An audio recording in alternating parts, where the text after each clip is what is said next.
My name is DJ CEO. I've been in this game since 2005. Started out just doing MySpace stuff. 15, 16 years old, working with local artists, things like that, working with concert venues. Just however I can get my foot in the door, promoting people for free, just paying my dues. When I got into my 20s, I started my own label. I moved from Northern California out to Arizona. At the time, talk of the industry was Arizona was going to be the next hotspot. So I moved out there. That was when we had people like Game going out there, signing people to Black Wall Street. We had Willie North Pole was getting signed by Disturbing the Peace. A lot of big artists were coming out of Arizona at the time. So I went out there trying to get my feet wet, start my own label. I had a label called Worldwide Hip Hop Productions. Ran this for about 2 years. And now, being from Northern California, I grew up on people like Rappin, Too Short, things like that. And I had found Rappin' Forte's Facebook through a mutual friend, added him, added his manager. And everything I'm doing with my label, Worldwide Hip Hop, I'm sending messages to Forte and his manager. I'm just constantly getting at them, staying at them, not really getting responses, but I'm staying at them. They're reading the messages. Eventually, about 2 years into this label, I get hit up by Forte's manager because we're in Lake Havasu for spring break. And Forte happened to be out there with his manager. So he hits me up, hey, we out here. I'm like, I'm at this booth on the beach. I look over, he's right across the water from me waving. So we link up that night. We chop it up, talk some business.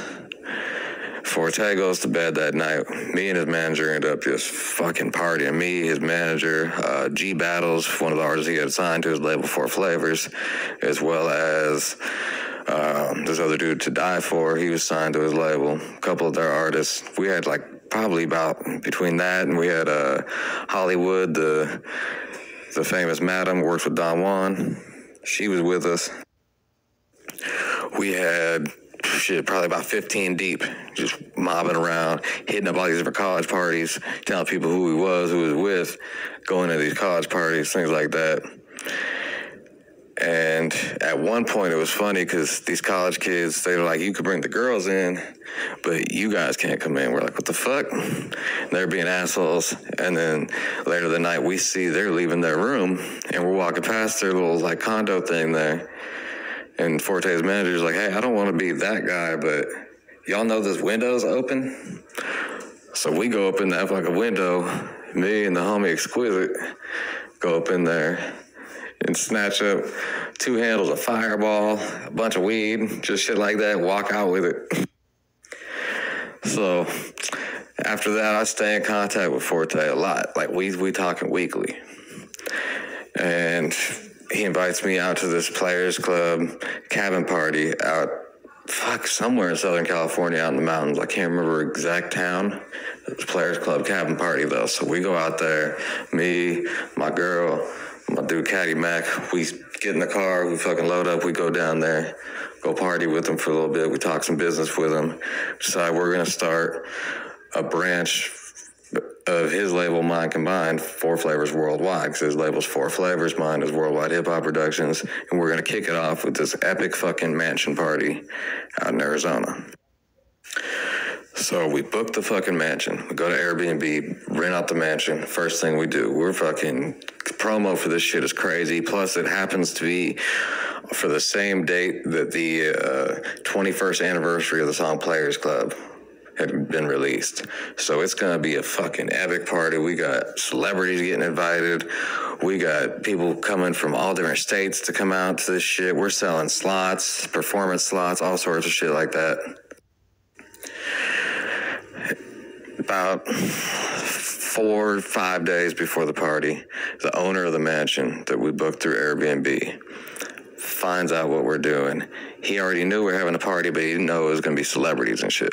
So he calls me up. He's pissed. Oh, you guys think you're just going to get this shit cheap and then make all this money off me and all this? He's like, I want $10,000 right now or it's off. And we're like, what the fuck? So we basically told him, you know what, fuck you, dude.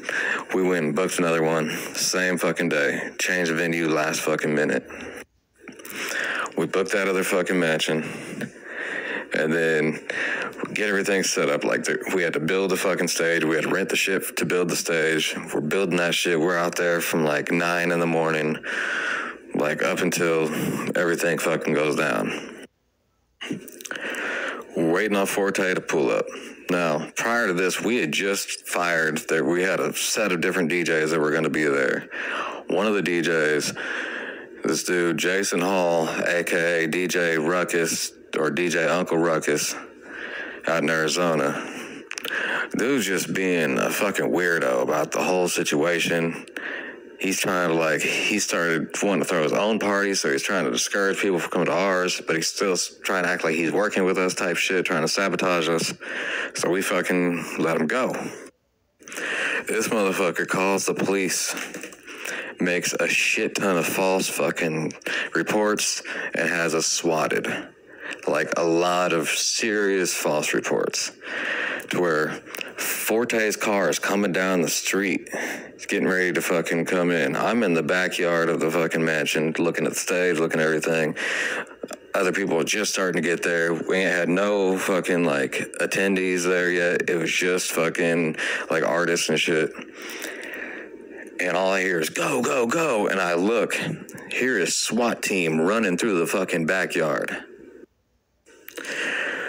My main instinct kicked in of, oh shit, here's the police. So I take off running, go find a spot to hide. In fact, I went into this one spot that I was going to hide, and there was someone in there, and I literally pushed this motherfucker out of there and closed the fucking door and hid in there. He gets pushed out. Police tackle him. And then I realized, shit, I'm not doing anything illegal. We're all the way legal with all this. We got all the paperwork. We got everything set up. What the fuck am I hiding for? So I go out there. The police are out there questioning, and they're asking for me by my first name. And everyone is like people that know me personally, my best friends are standing next to me talking about, man, we don't even know anyone by that name. Y'all got the wrong place.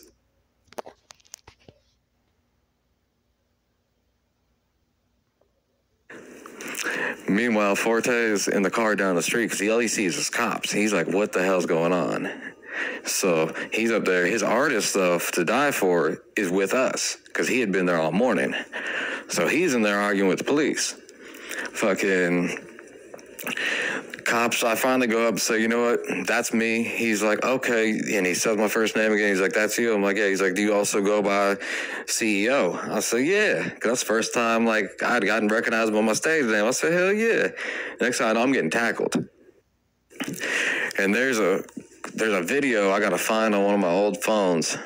There's a video, though, I was trying to record. I said, well, I got to record this because I record all police interactions. And when I got tackled, I had my arm in the air, and you could see To Die For jumping over the police and snatching my phone. So they tackled me. They beat the shit out of me. We get in the front yard, and I'm asking, hey, am I arrested or detained? Because I still don't know what the fuck they're even there for. Because like I said, we all the way legal with the shit, and I didn't realize Ruckus had turned around and had us swatted yet. So I'm like, what the fuck's going on? And I'm fucking asking if I'm being arrested or detained. He says, you're pissing me off what you're doing. He throws me to the fucking ground. They start kicking me again. And then they finally tell me what's going on with everything. They start bringing up, well, Forte's going to be out here. We know about him. We've did our research on him because I guess he had some legal shit at the time or something going on. But they wouldn't really tell me exactly. They just said, we did our research on him. I was like, the fuck?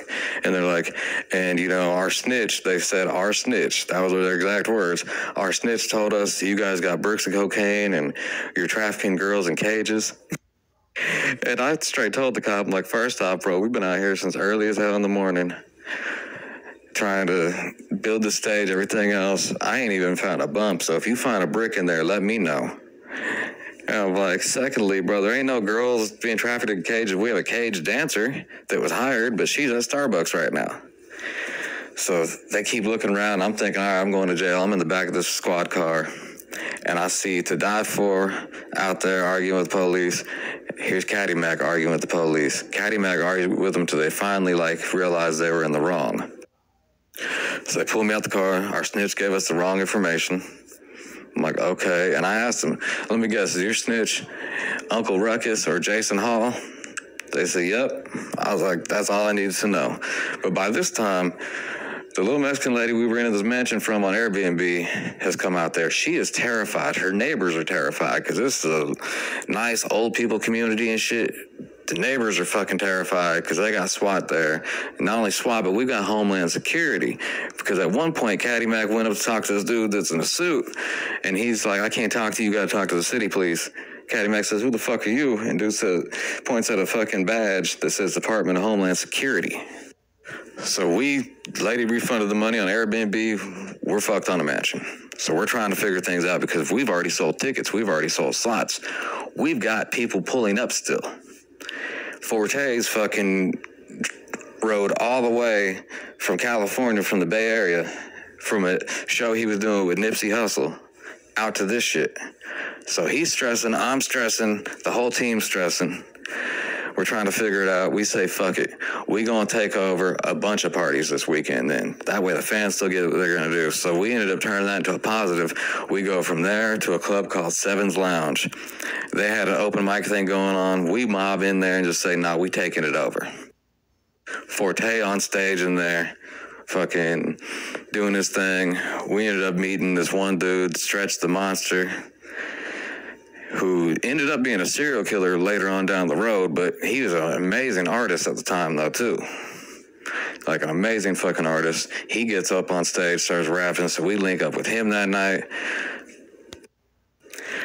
But by this time, Ruckus has already hit Facebook, and he's in the ears of people that fucking didn't follow us to these clubs, everything else, and he's telling them, nah, they ripped y'all off, their party got raided, they were doing illegal shit, they were trying to fucking traffic children, they were doing all sorts of crazy shit. Like, he's throwing every fucking accusation he can out the fucking thing and admitting that he called and snitched and fucking got us raided.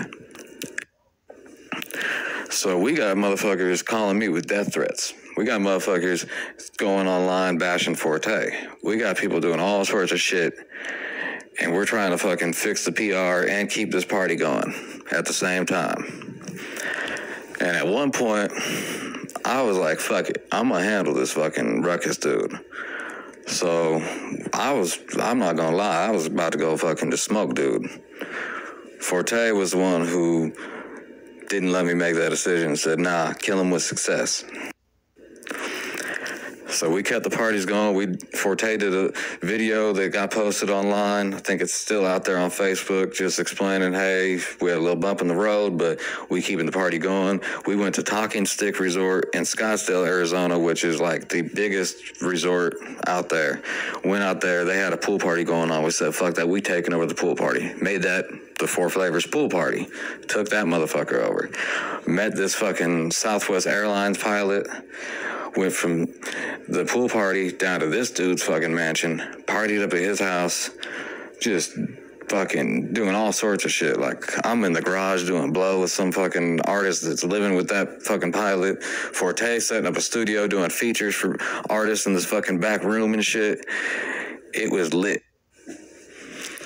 And that's really where my career took off at. Like, Forte could have left. He could have been like, nah, we good. I'm good doing business with you. He could have split. But instead, he stayed there. It was like, nah, man, we in this.